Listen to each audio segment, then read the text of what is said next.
bien-aimés, je suis ravi de vous retrouver en ce soir. Je vous bénis dans le nom de notre Seigneur Jésus-Christ et sans plus tarder, nous allons remettre ce temps, ce moment qui nous est donné en ce soir de nous retrouver réunis autour de la parole de notre Seigneur. Amen. Éternel notre Dieu, notre roi, nous te bénissons dans le nom de Jésus. Nous te bénissons, Seigneur, pour l'opportunité que tu nous accordes en ce soir, Seigneur, mon Dieu, de nous retrouver autour de ta sainte parole. Cette parole, Seigneur, mon Dieu, qui est vie pour tous ceux et celles qui se confient en elle, Seigneur. Mon Dieu, tu sais combien nous avons besoin de toi. Et notre âme crie, réclame après toi, Seigneur, mon Dieu, jour après jour. Tu es celui, Seigneur, mon Dieu, qui nous délivre. Tu es celui, Seigneur, mon Dieu, qui nous restaure. Et pour cela, nous te disons merci, Seigneur. Merci là où, Seigneur mon Dieu, par ta parole, tu ouvres nos yeux chaque jour. Je te bénis, Seigneur, et je m'en remets à toi en ce soir. Je te demande pardon, Seigneur mon Dieu, pour mes fautes.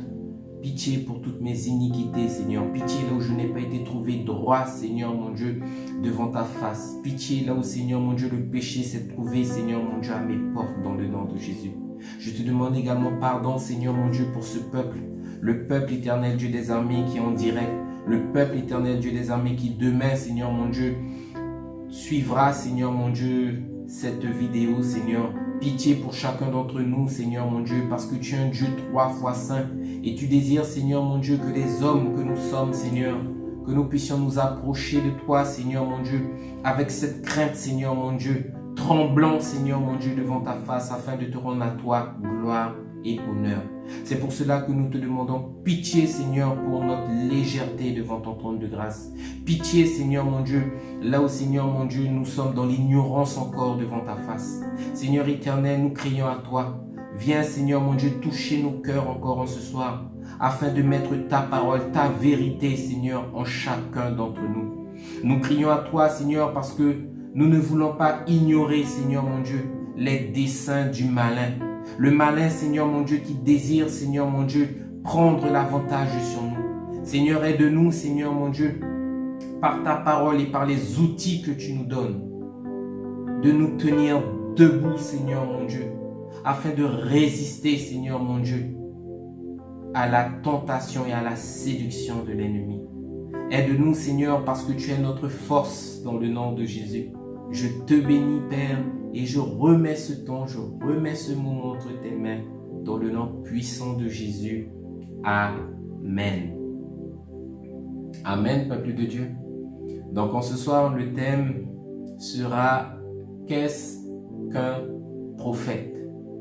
Et avant de rentrer dans la parole, j'aimerais parler d'une chose en ce soir parce que il y a de la confusion dans l'Église du Seigneur qui aujourd'hui est en train de confondre le ministère prophétique qui est donné à un homme que l'on appelle un prophète et de l'autre côté il y a ce que l'on appelle le don de prophétie que les gens caractérisent en disant que comme la personne parle en prophète avec ce don-là, qu'elle est prophète.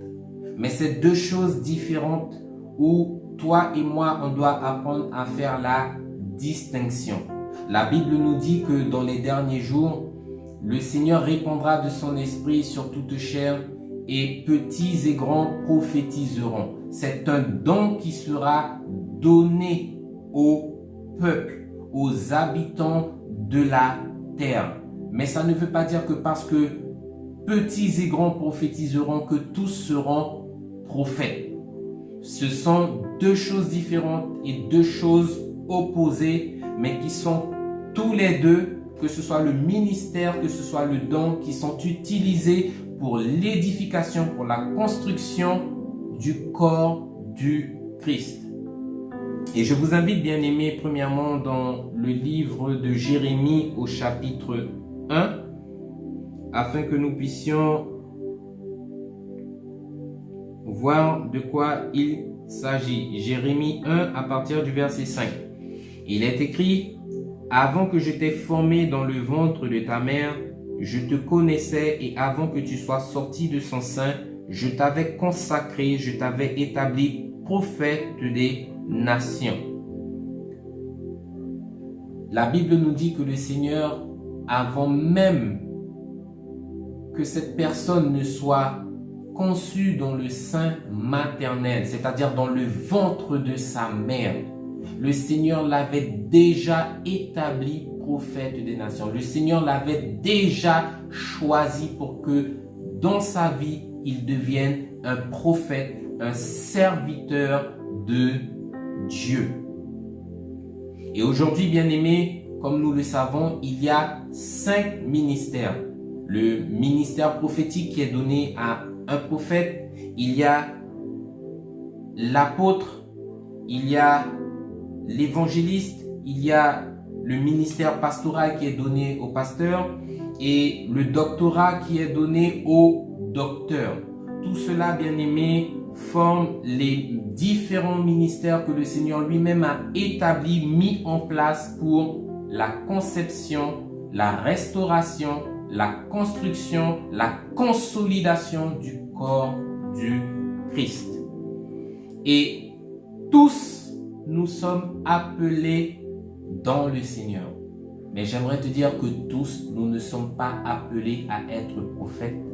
Tous, nous ne sommes pas appelés à être pasteurs.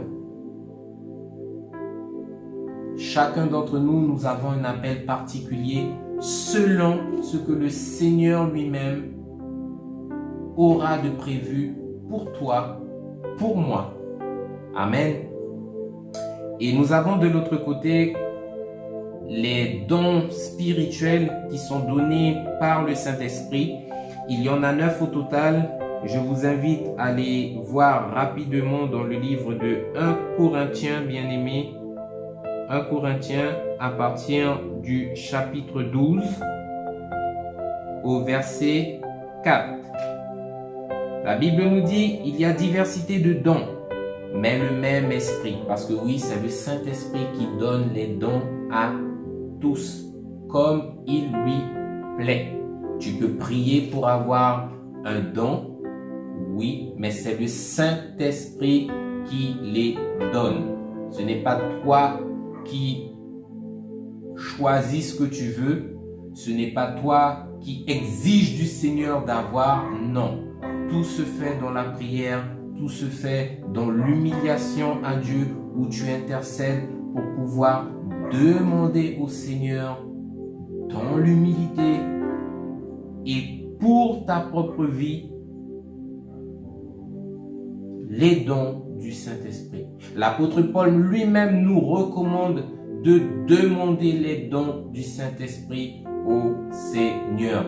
Parce que vivre une vie chrétienne ici-bas sans les dons, ce n'est pas possible. Le Seigneur a mis cela en place afin d'aider le corps de Christ à prendre forme. Et nous allons voir cela, bien aimé, donc 1 Corinthiens 12 à partir du verset 4. Il est écrit, il y a diversité de dons, mais le même esprit. Diversité de ministères, mais le même Seigneur. Diversité d'opérations, mais le même Dieu qui opère tout en tous. Or, à chacun, la manifestation de l'Esprit est donnée pour l'utilité commune. En effet, à l'un est donné par l'Esprit une parole de sagesse, c'est le premier don. À un autre, une parole de connaissance, selon le même Esprit. À un autre, la foi, par le même Esprit. À un autre, le don des guérisons par le même Esprit. À un autre, le don d'opérer des miracles. À un autre, la prophétie. Comme nous venons de le voir, bien aimé, à un autre, la prophétie, c'est un don, ce n'est pas un ministère. À un autre, le discernement des esprits. À un autre, la diversité des langues. À un autre, l'interprétation des langues. Un seul et même esprit opère ces choses, les distribuant à chacun en particulier comme il veut. Alléluia. Donc, il est important pour nous de faire la différence entre le ministère prophétique et le don de prophétie. Tout simplement pourquoi? Parce qu'aujourd'hui, dans ce temps moderne dans lequel nous sommes, trop de chrétiens se laissent aveugler et se laissent attirer par le mensonge. Nous avons vu qu'il y a 5 ministères. Le ministère des apôtres, le ministère des prophètes, le ministère des évangélistes, le ministère des pasteurs, le ministère des docteurs. Ce qui veut dire aujourd'hui, si tu rentres dans une église et qu'à l'entrée de l'église, il est écrit ministère de guérison, nous sommes totalement dans un mensonge. Parce que le ministère de guérison, cela n'a pas été établi par le Seigneur. Le ministère du miracle, ça n'a pas été instauré par le Seigneur. Aujourd'hui, l'homme prend les choses de Dieu, les falsifie, les arrange à sa manière pour pouvoir attirer le peuple. Or, lorsque nous regardons la vie de Jésus-Christ, Jésus-Christ n'a jamais rien fait de toute sa vie ici-bas pendant son ministère pour pouvoir attirer les foules. Mais la Bible nous enseigne que du début jusqu'à la fin, il a été trouvé humble. Et c'est cela à quoi nous sommes appelés, nous, en tant que serviteurs de Dieu, à manifester l'humilité et à ne pas mettre en avant les dons que le Seigneur nous donne pour faire son œuvre. Amen. Donc, qu'est-ce qu'un prophète, bien-aimé? Un prophète, c'est un serviteur de Dieu qui est totalement séparé, totalement consacré à son Dieu. C'est une personne qui parlera au nom de Dieu. Et vous le doutez bien, pour pouvoir parler au nom de Dieu, ça nécessite un certain standard, une certaine position devant Dieu. Si tu n'es pas trouvé sur le chemin saint du Seigneur, tu ne peux pas recevoir du Seigneur. Un prophète vit constamment dans la présence de Dieu. Un prophète, c'est quelqu'un qui reçoit les oracles du Seigneur et une fois reçu, il vient vers le peuple afin d'annoncer ce que le Seigneur lui-même a déclaré. Ça peut être une réprimande, ça peut être un jugement, ça peut être pour relâcher également une bénédiction, peu importe. L'intermédiaire qui se trouvera entre Dieu et le peuple, ce sera le prophète. Le prophète qui fera cet intermédiaire pour pouvoir nous annoncer ce que le Seigneur lui-même a à nous partager. C'est exactement la même relation entre l'évangéliste et le Seigneur, le pasteur et le Seigneur, le docteur et le Seigneur, l'apôtre et le Seigneur. Lorsque Dieu veut parler à son peuple, il y a toujours un intermédiaire, une personne, un serviteur qui vit dans la droiture, qui vit dans la justice, qui vit dans la sainteté, qui peut recevoir du Seigneur afin d'annoncer au peuple. Sans cela, il n'y a pas de communication entre la terre et le ciel. Amen.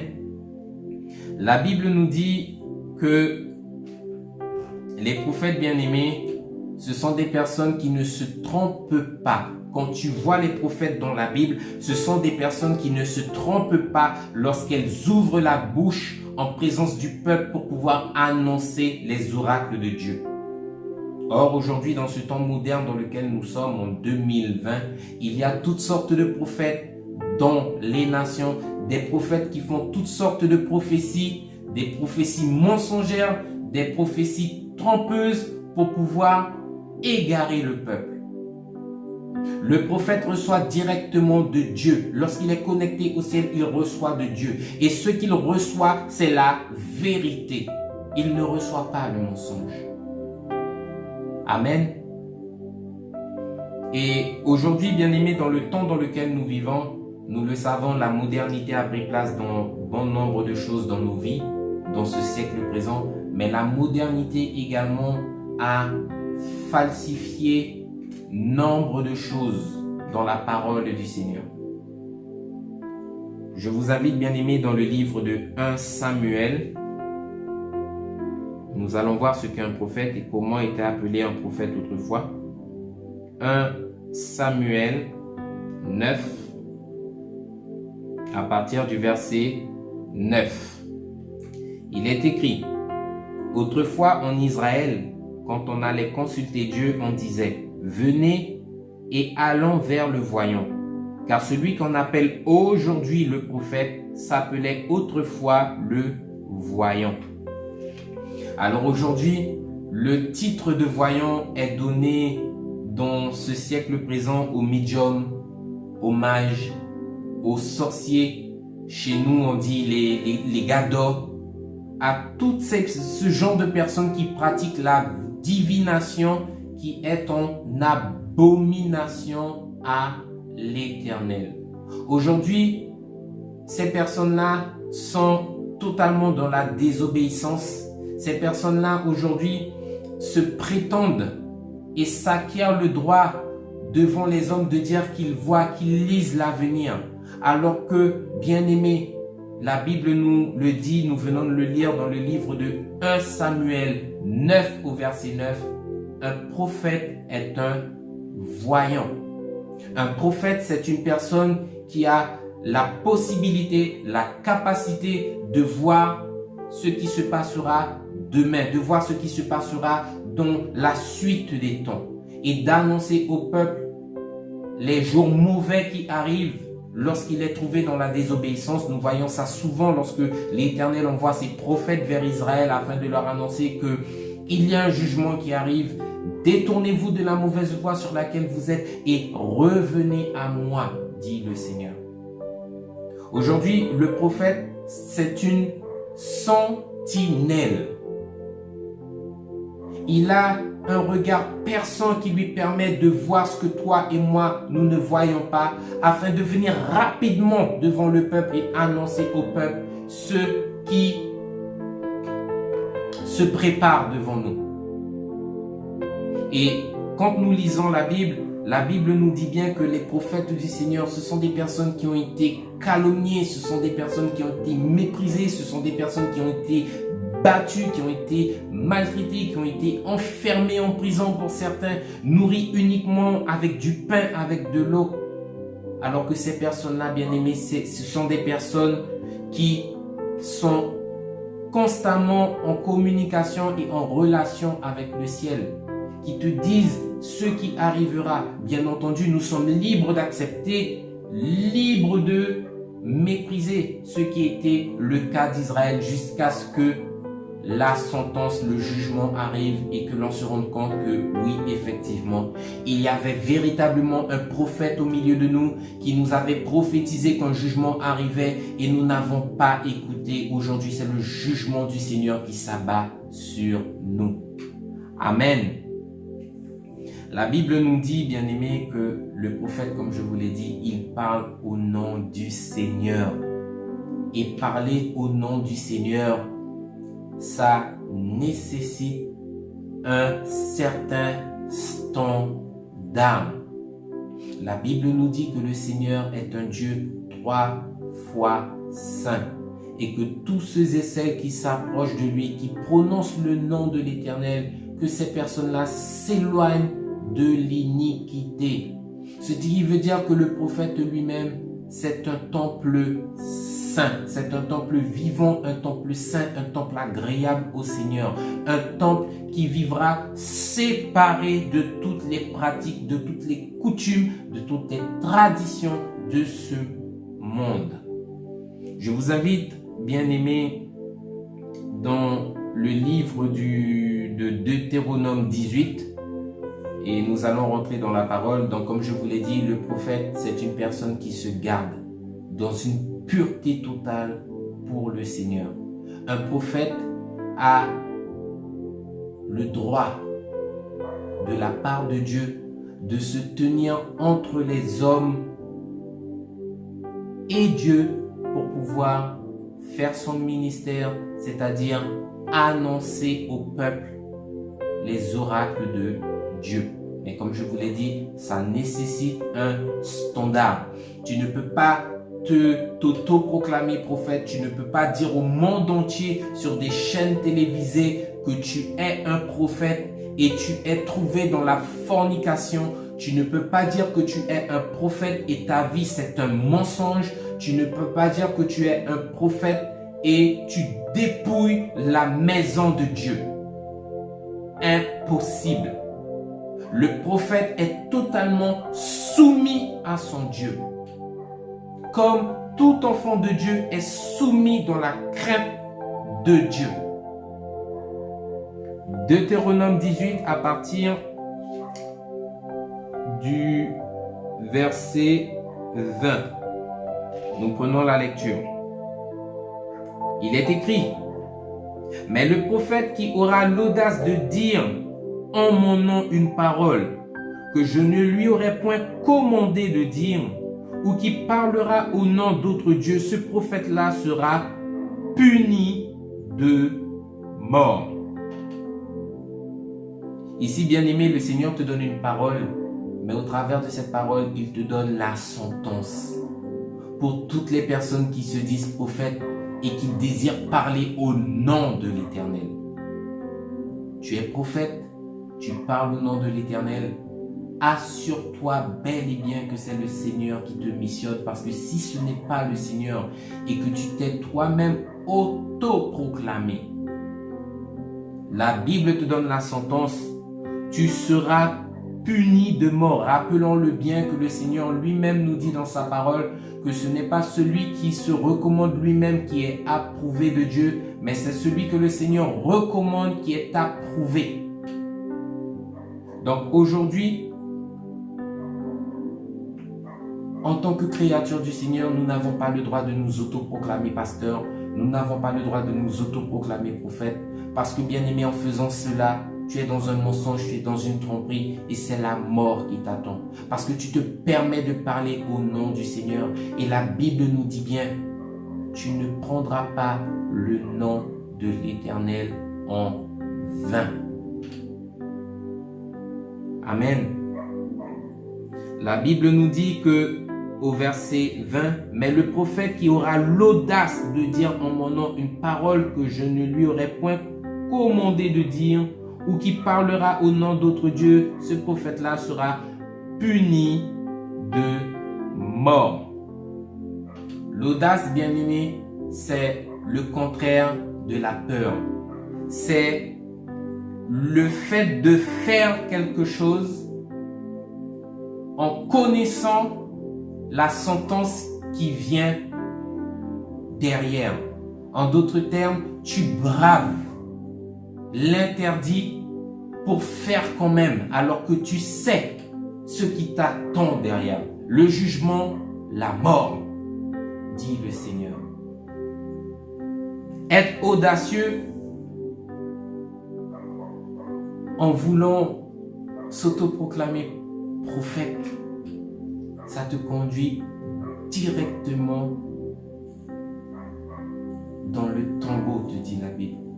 Ne faites pas ces choses. Et la Bible nous dit au verset 21, peut-être diras-tu en ton cœur, comment connaîtrons-nous la parole que l'Éternel n'aura point dite? L'Éternel répond à son peuple en disant, quand le prophète n'aura pas, quand ce que dira le prophète n'aura pas lieu et n'arrivera pas, ce sera une parole que l'Éternel n'aura point dite. C'est par audace que ce prophète-là aura parlé. N'aie pas peur de lui. En d'autres termes, lorsqu'un prophète ouvre sa bouche de la part de Dieu, ce qu'il dit, ce qu'il déclare, trouve toujours et certainement son accomplissement. Quand nous regardons la Bible, chaque fois que le Seigneur lui-même a envoyé un prophète vers son peuple, vers Israël, afin de proclamer un jugement, afin de proclamer une sentence, cela a toujours trouvé son accomplissement aux yeux du peuple d'Israël. Ce qui veut dire aujourd'hui, bien-aimés, c'est un signe qui accompagne la prophétie du prophète. est-ce que cela s'accomplira dans le temps ou est-ce que cela ne s'accomplira pas?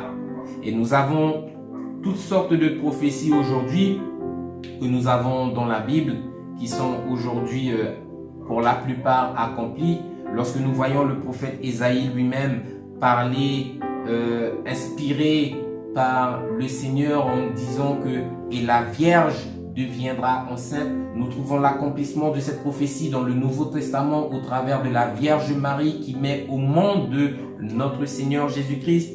Le livre des psaumes qui nous dit que Jésus lui-même sera trahi par un ami. Arrivé dans le Nouveau Testament, nous voyons que cet ami qui trahit Jésus, c'est Judas Iscariote. Lorsque nous voyons que le prophète Zacharie lui-même nous prophétise la prophétie suivante en nous disant que Jésus lui-même sera vendu à prix d'esclave à 30 pièces d'argent, nous voyons cela se concrétiser dans le Nouveau Testament. Une prophétie annoncée par un prophète, c'est un événement qui est sur le point d'arriver. Ça peut être aujourd'hui, ça peut s'accomplir le jour même, comme ça peut s'accomplir dans le temps. Mais certainement, cela trouvera son accomplissement si cela a été dicté par le Seigneur lui-même. Amen. Et la Bible nous dit que ce sera un critère pour toi, pour que tu puisses reconnaître si ce prophète-là est un véritable prophète. Lorsque ce qu'il aura déclaré n'aura pas lieu, que cela ne se sera pas accompli, tu connaîtras que ce prophète a parlé de lui-même. Il a parlé avec audace. Ne le crains pas. N'aie pas peur de lui. N'aie pas peur de ce qu'il a relâché parce qu'il ne vient pas de moi. Tu n'as pas à avoir peur. Tu n'as pas à trembler parce que la parole qu'il a relâchée sera sans effet. Elle sera sans force, sans pouvoir. Amen. La Bible nous dit dans ce même livre de Deutéronome au chapitre 13, nous reculons en arrière, à partir du verset 1, nous prenons la lecture. S'il s'élève au milieu de toi un prophète ou un songeur qui t'annonce un signe ou un prodige, et qu'il y ait accomplissement du signe ou du prodige dont il t'a parlé en disant: allons après d'autres dieux, des dieux que tu ne connais point, et servons-les. Verset 3, la Bible nous dit: tu n'écouteras pas la parole de ce prophète ou de ce songeur. Nous arrêtons la lecture là. Ici, c'est clair. La Bible te dit: s'il s'élève au milieu de toi un prophète ou un songeur qui t'annonce un signe ou un prodige, et que ce signe se soit accompli, que tes yeux aient vu l'accomplissement de ce signe, de ce prodige s'accomplir. Et après son accomplissement, le prophète lui-même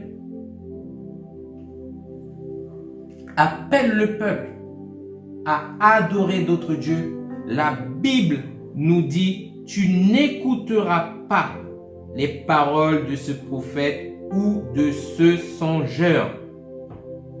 Car c'est l'Éternel votre Dieu qui vous met à l'épreuve pour savoir si vous aimez l'Éternel. En d'autres termes, le Seigneur lui-même éprouvera son peuple pour savoir si réellement tu sauras tenir ferme dans ses voies. Nous l'avons déjà vu dans les prédications passées. Le Seigneur mettra ton cœur à l'épreuve pour savoir si tu lui es fidèle. Est-ce que lorsque l'épreuve arrivera, est-ce que tu sauras être sage afin de prendre appui sur la parole pour pouvoir agir selon les directives du Seigneur? Et la Bible te dit que si ce signe, cet accomplissement a lieu et que ce prophète-là se présente devant le peuple en disant: je vous l'avais dit que Dieu m'a parlé, je vous l'avais dit que cela arrive là. Maintenant, je vous appelle, allons louer tel Dieu autre que l'Éternel. Tu ne l'écouteras pas, tu ne le suivras pas, te dit l'Éternel. La gloire, l'honneur, la révérence ne revient qu'à l'Éternel seul. Lorsqu'un prophète apparaîtra et qu'il te donnera une prophétie, que cette prophétie aura lieu, qu'elle trouvera son accomplissement, et que ce prophète-là qui demeure au milieu de vous, vous dit: peuple bien-aimé, peuple de l'Éternel, venons, allons louer le Seigneur. Tu sauras ce critère-là, que c'est un véritable prophète, que c'est au nom de Dieu qu'il a parlé, et une fois que cela a trouvé son accomplissement, c'est à Dieu lui-même qu'il a rendu gloire.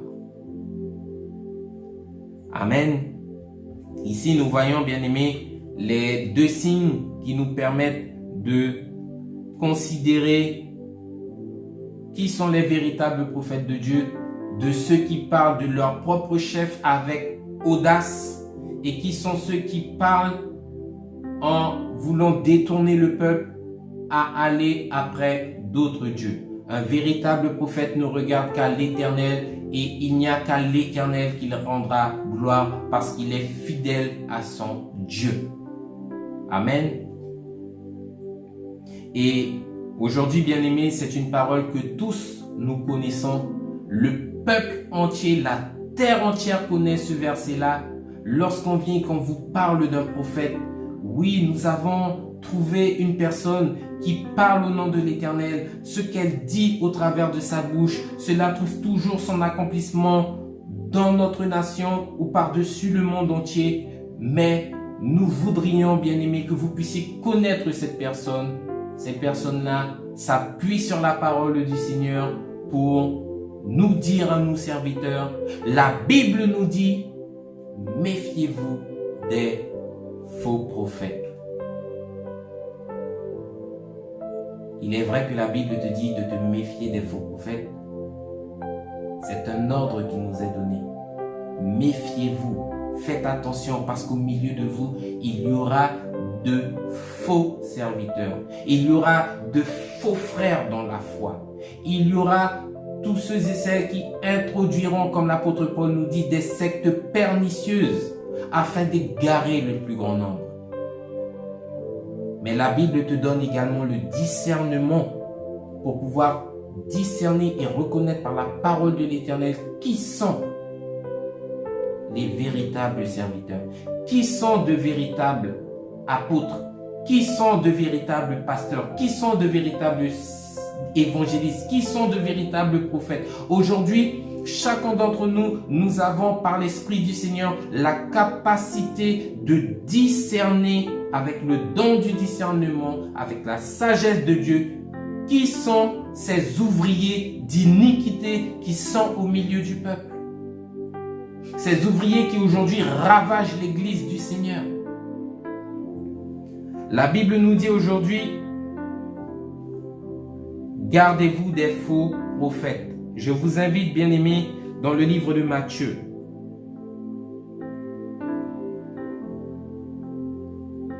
Matthieu, à partir du chapitre 7, nous prenons la lecture à partir du verset 15. La Bible nous dit: gardez-vous des faux prophètes. Ils viennent à vous en vêtements de brebis, mais au-dedans ce sont des loups ravisseurs. Vous les reconnaîtrez à leurs fruits. Cueille-t-on des raisins sur des épines ou des figues sur des chardons? Tout bon arbre porte de bons fruits, mais le mauvais arbre porte de mauvais fruits. Un bon arbre ne peut porter de mauvais fruits, ou un mauvais arbre porter de bons fruits. Tout arbre qui ne porte pas de bons fruits est coupé et jeté au feu. C'est donc à leurs fruits que vous les reconnaîtrez.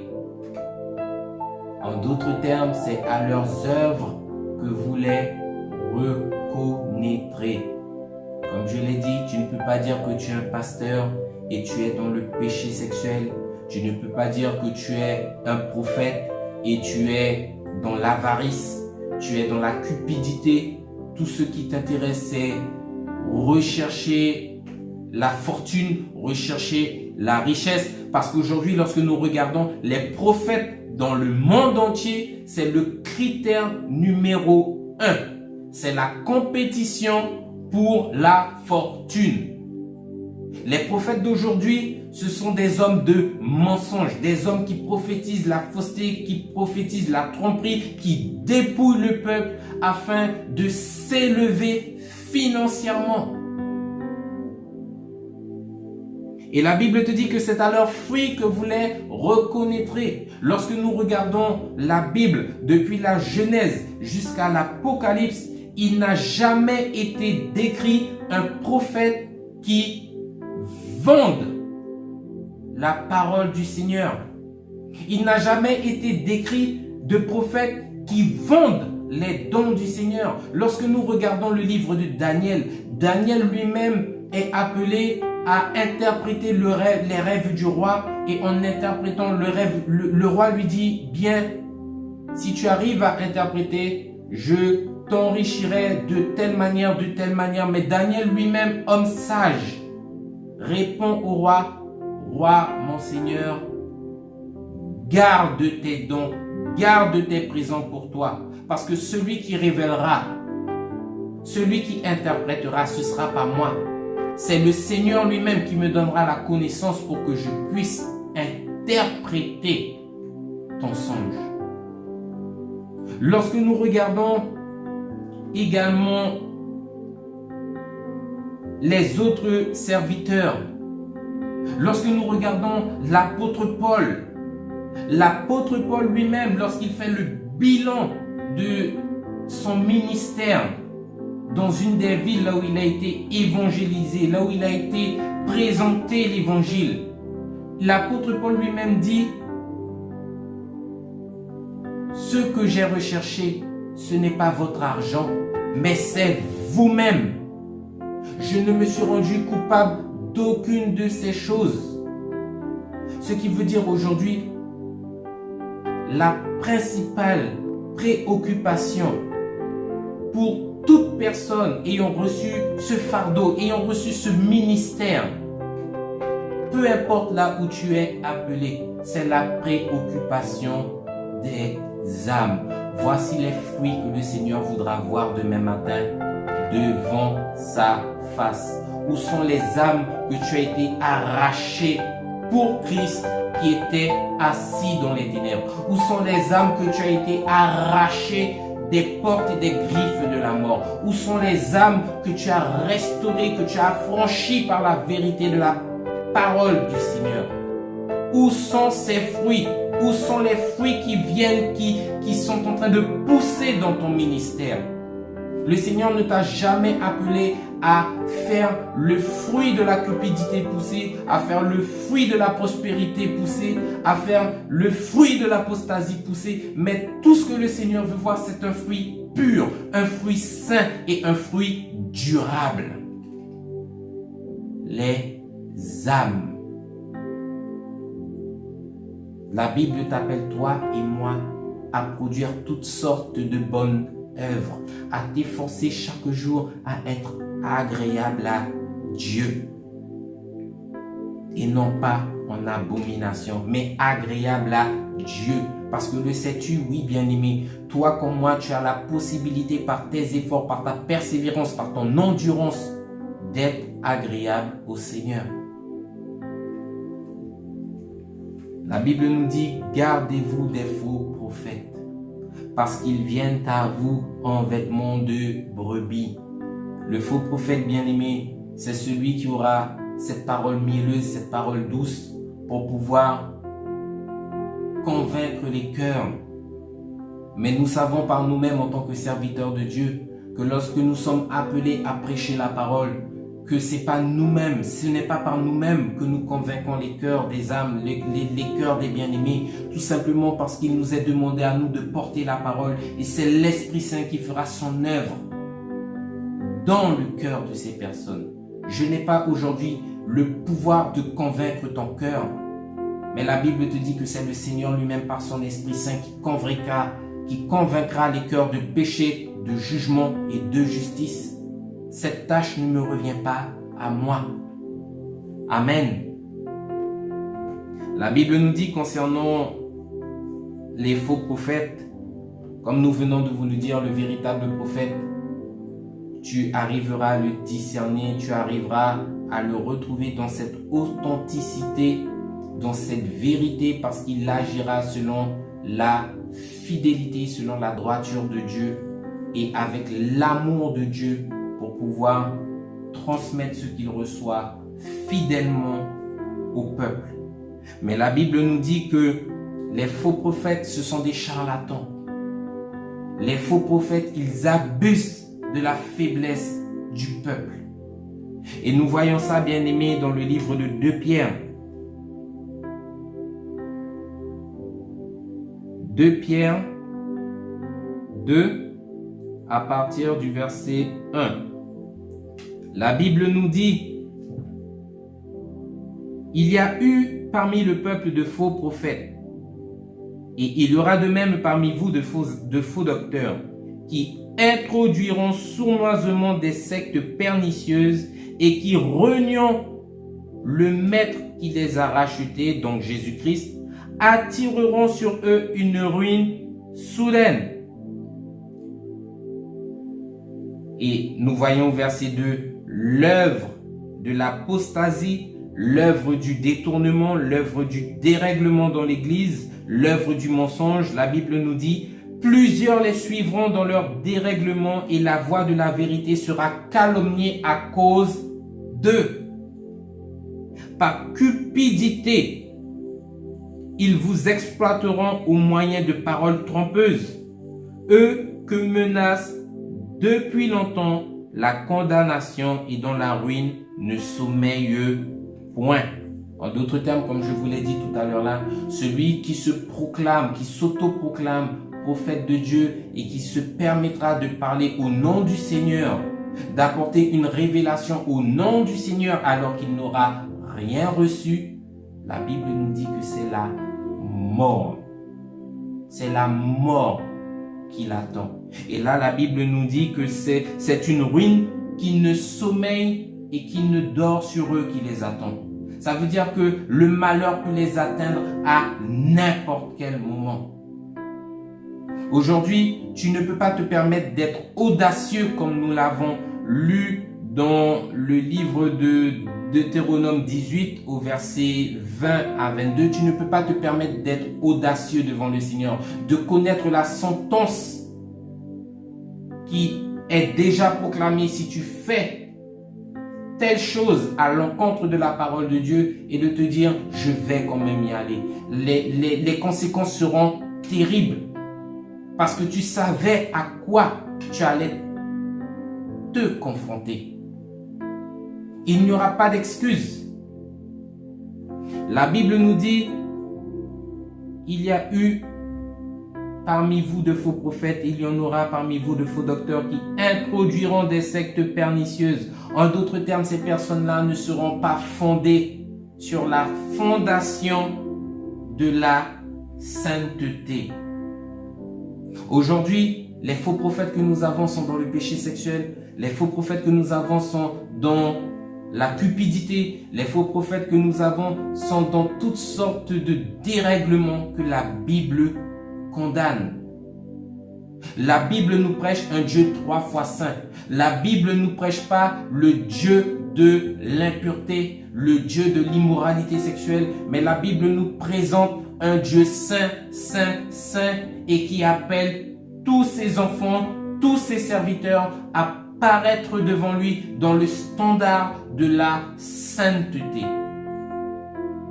C'est au travers du standard de la sainteté, le standard de l'obéissance, le standard de la soumission que tu pourras dire que tu reçois du Seigneur. La Bible nous dit que l'obéissance vaut plus que les sacrifices. Si tu n'es pas trouvé dans l'obéissance, il est impossible que tu puisses recevoir une révélation du Seigneur. Impossible. Aujourd'hui, le peuple donne du crédit, donne de la valeur, donne de l'importance à ces personnes-là. Et la Bible nous dit, au verset 2, plusieurs les suivront dans leur dérèglement et la voix de la vérité sera calomniée à cause d'eux. Ce qui veut dire à cause du peuple, parce que vous donnez du crédit à ces personnes-là, à cause du peuple, la voix de la vérité, la voix de notre Seigneur Jésus-Christ, la voix de la sainteté sera calomniée, elle sera rabaissée et elle sera réduite à rien, au standard de ce monde. Tout simplement pourquoi? Parce que nous donnons du crédit à des personnes qui sont des charlatans.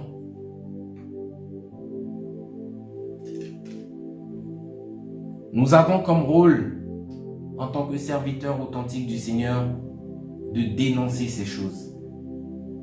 Aujourd'hui, si tu reconnais que le pasteur que tu suis, tu reconnais que la personne qui te prophétise au téléphone, parce qu'aujourd'hui, il y a des prophètes que tu peux appeler sur un téléphone et puis demander au prophète une bénédiction, demander au prophète un miracle et le prophète lui-même gentiment t'enverra la facture.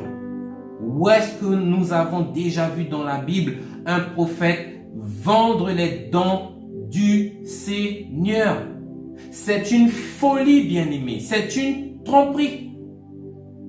Jésus-Christ lui-même n'a jamais vendu une guérison. Jésus-Christ lui-même n'a jamais vendu un miracle.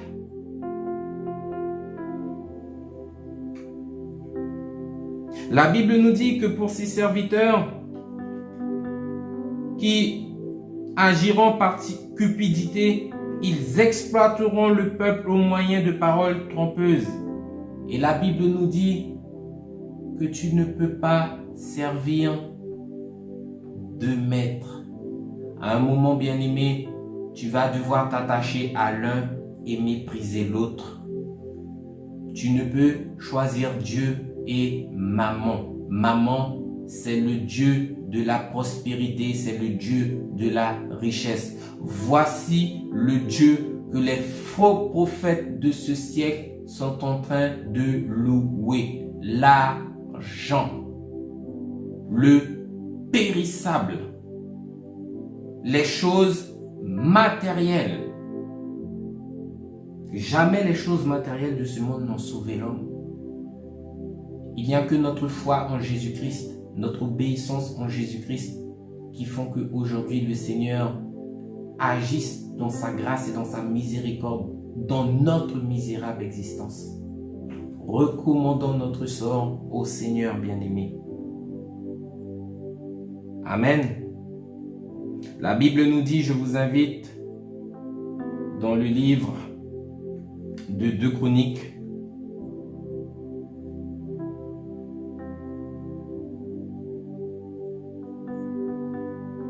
Chroniques 24 à partir du verset 19.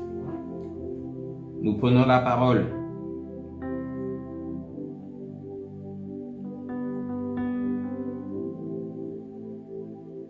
La Bible nous dit, l'Éternel envoya parmi eux des prophètes pour les ramener à lui, mais ils n'écoutèrent point les avertissements qu'ils reçurent.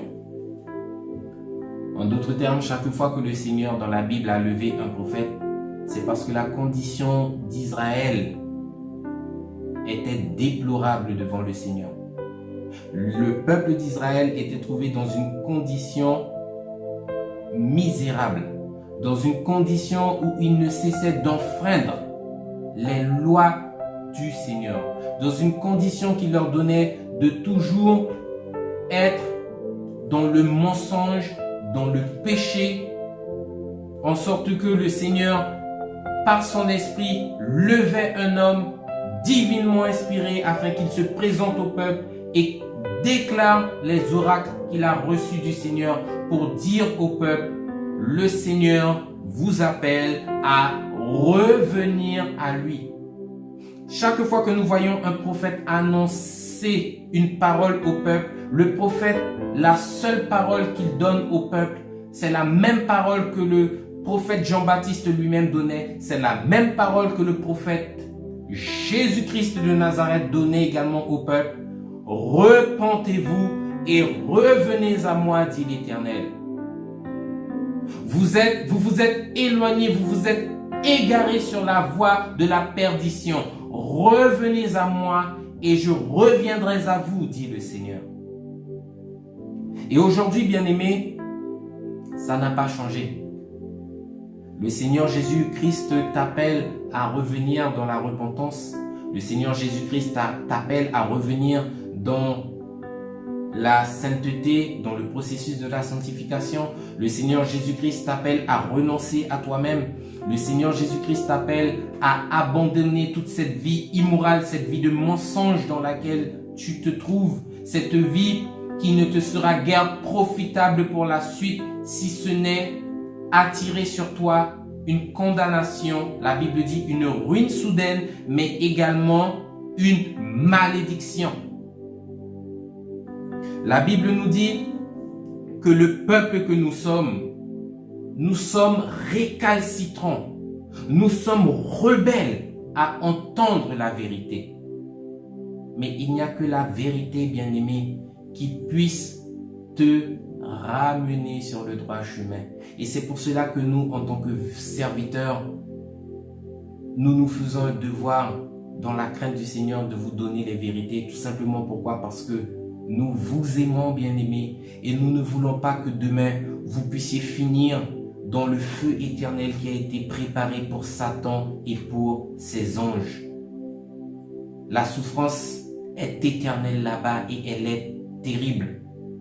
Toi et moi, nous ne voulons pas aller là-bas.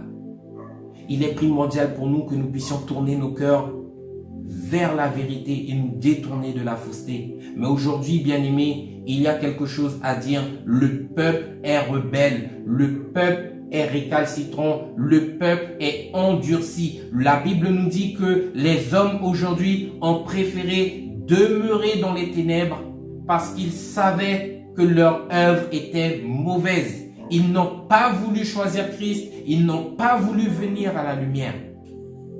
Et c'est quelque chose de grave. Je vous invite, bien-aimés, nous allons voir cela tout de suite dans le livre d'Ésaïe.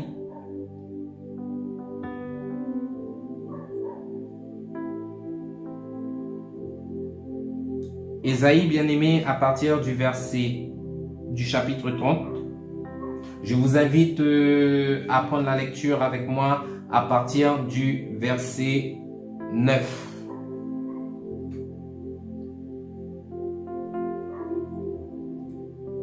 La Bible nous dit, « Car c'est ici un peuple rebelle. Ce sont des enfants menteurs, des enfants qui ne veulent point écouter la loi de l'Éternel, qui disent aux voyants, donc aux prophètes, « Ne voyez pas, ne nous prophétisez pas des vérités. Dites-nous des choses flatteuses, prophétisez-nous des chimères.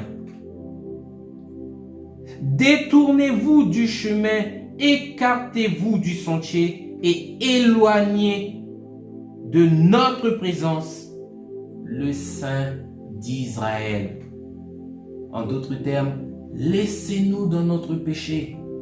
Laissez-nous parce que notre vie est correcte. Laissez-nous parce que nous n'avons pas besoin de Dieu. Laissez-nous parce que nous n'avons pas besoin de repentance. Laissez-nous parce que nous n'avons pas besoin de nous sanctifier. Bien-aimé, ce que le Seigneur veut, c'est purger ta vie de tout le péché dans lequel tu es. Et aujourd'hui, nous-mêmes, nous venons dire aux prophètes, nous venons dire aux pasteurs, ne nous prophétisez pas la vérité. Prophétisez-nous des choses que la chair aime entendre. Prophétisez-nous des choses qui font du bien à notre chair. Prophétisez-nous des choses qui font du bien à nos oreilles. Bien-aimé, le prophète, c'est un serviteur de Dieu. Le pasteur, c'est un serviteur de Dieu. Le prophète, le pasteur dépend de Dieu. Nous ne sommes pas là pour annoncer la satisfaction de la chair. Nous sommes là pour faire l'œuvre à laquelle le Seigneur nous a appelés.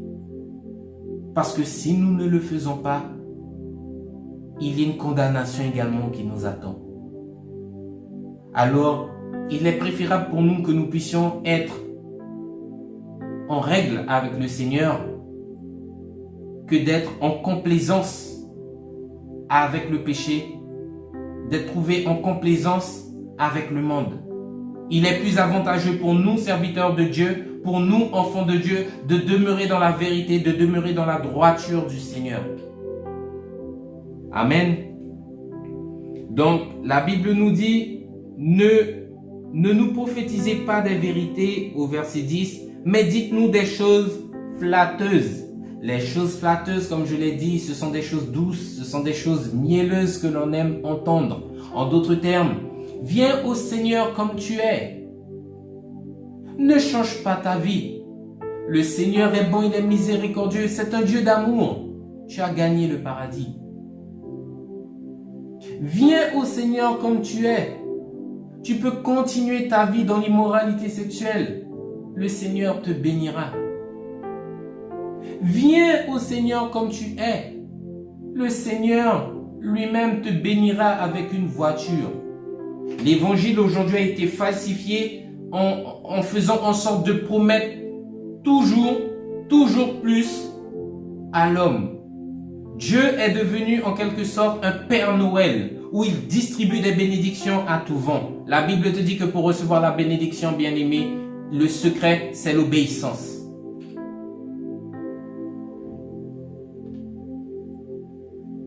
Donc, ne voyez pas, ne nous prophétisez pas des vérités, mais dites-nous des choses flatteuses.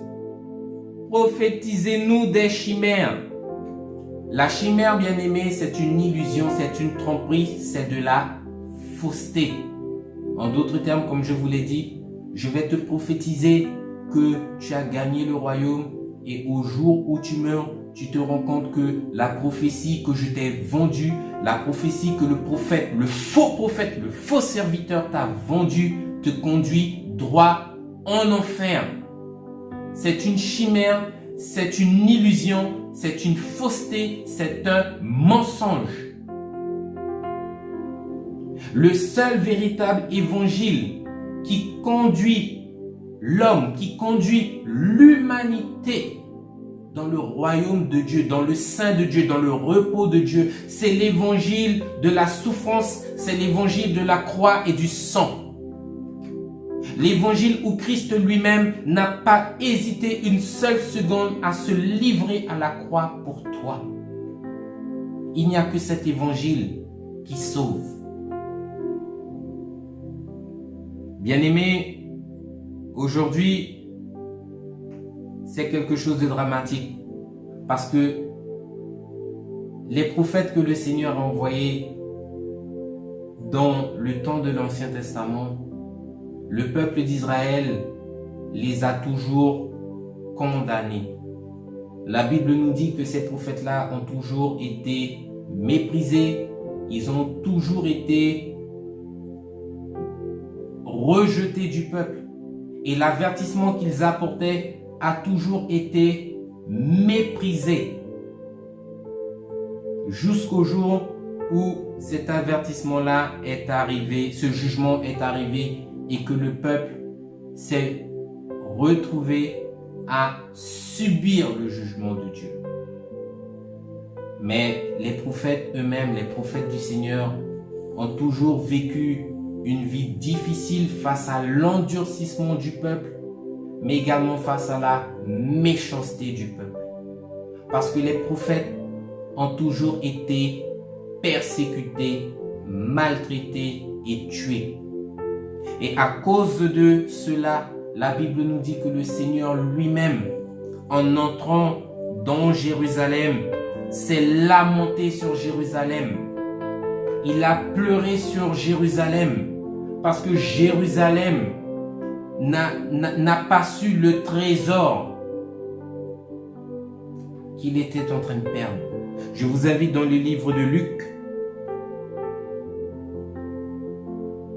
Le Seigneur Jésus lui-même s'est lamenté sur la ville de Jérusalem. Luc 13, à partir du verset 34, il est écrit, c'est le Seigneur Jésus qui parle.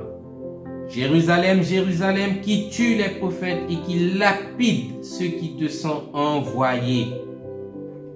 Combien de fois, moi le Seigneur, j'ai voulu rassembler tes enfants, comme une poule rassemble sa couvée sous ses ailes et vous ne l'avez pas voulu. Ce passage-là, bien-aimé, il est touchant parce que le Seigneur te montre son amour. Là. Le Seigneur te montre que tout ce qu'il veut, c'est rassembler son peuple afin que là où il demeure, que toi et moi, nous puissions être avec lui éternellement. C'est ça le plan du Seigneur aujourd'hui pour l'humanité. C'est de te sauver de la perdition, c'est de te sauver de la condamnation vers laquelle aujourd'hui tu es en train de courir. Bien-aimé, aujourd'hui, j'aimerais te dire qu'en ce temps dans lequel nous vivons, qu'il y a au milieu de nous des prophètes que le Seigneur a envoyés. Ça fera l'objet d'une prédication suivante, mais en ce temps de la fin dans lequel nous sommes, en ce temps 2020 dans lequel nous sommes, il y a des prophètes ici-bas sur cette terre qui proclament, qui prophétisent, qui annoncent les oracles du Seigneur. Et nous voyons que ces choses s'accomplissent pas après pas. Et aujourd'hui, personne sur cette terre ne peut dire que c'est un faux prophète, si ce n'est ceux et celles qui endurcissent leur cœur, qui endurcissent leurs oreilles face à la vérité. Je vous bénis, peuple de Dieu, et je vous donne rendez-vous très bientôt pour la suite de ce culte dans le nom de notre Seigneur Jésus. Amen. Éternel Dieu roi de gloire, Dieu Tout-Puissant, nous te bénissons ce soir et nous te disons merci pour ce temps, merci pour ce moment que tu nous as accordé, Seigneur Dieu, au travers, Seigneur mon Dieu, de ta sainte parole. Encore en ce soir, Seigneur mon Dieu, tu nous éclaires, Éternel Dieu des armées, afin que nous puissions par ta parole, Seigneur mon Dieu, connaître comment, Seigneur mon Dieu, discerner, comment, Seigneur mon Dieu, identifier par ta parole et par ton esprit qui sont tes véritables serviteurs. Et en ce soir encore, Seigneur, nous te demandons d'opérer, Seigneur mon Dieu, cette œuvre en nous, afin que vraiment par l'Esprit, Seigneur, nous ne puissions pas nous laisser conduire, Seigneur mon Dieu, dans la fausseté de l'homme, dans la fausseté du monde, mais que nous puissions regarder à toi qui es espoir et vie dans le nom de Jésus. Seigneur, aide-nous afin que nous ne puissions pas mettre notre cœur en vain à croire, Seigneur mon Dieu, à une folie passagère, mais vraiment, Seigneur, que nous puissions mettre toute notre foi, toute notre force centrée sur toi, afin, Seigneur mon Dieu, de te plaire en tout temps et en tout lieu. Aide-nous, Seigneur mon Dieu, à ne pas mettre notre foi, Seigneur mon Dieu, en ces faux serviteurs, Seigneur, qui sont là pour détruire ta maison, qui sont là pour détruire ton œuvre, qui sont là pour détruire le plus grand nombre. Mais aide-nous, Seigneur, à regarder à toi, à cette parole de vérité, Seigneur mon Dieu, que tu désires, Seigneur mon Dieu, révéler à l'homme dans le nom de Jésus. Amen. Soyez bénis, peuple de Dieu, et gardez ce que le Seigneur vous donne. Amen.